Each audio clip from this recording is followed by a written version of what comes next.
Tyaga became reality.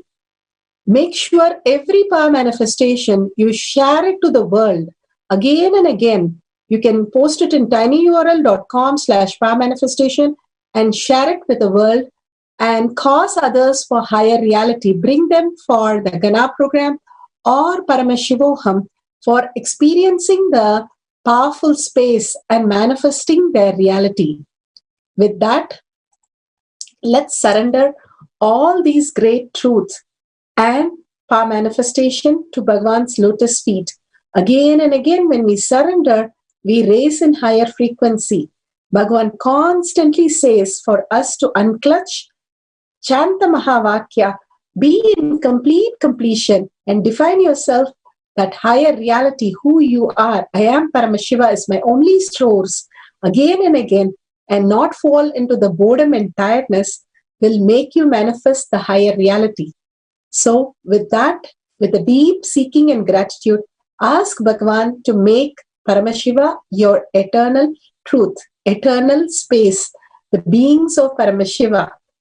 So with that, let's remember Paramashiva in our third eye and end this session with the Purna Mantra.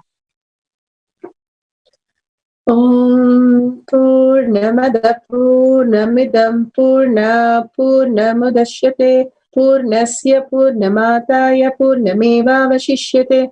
Om Shanti Shanti Shanti. Hari Om Tat Sat Sarvam Bhagavate Sri Nithyananda Paramashivam Padukarpanamastu. Om Nithyanandam.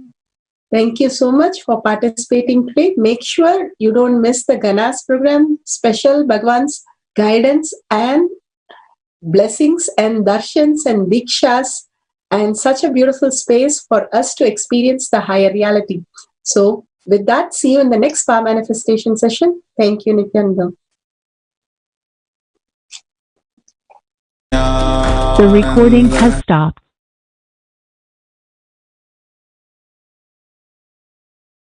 Nithya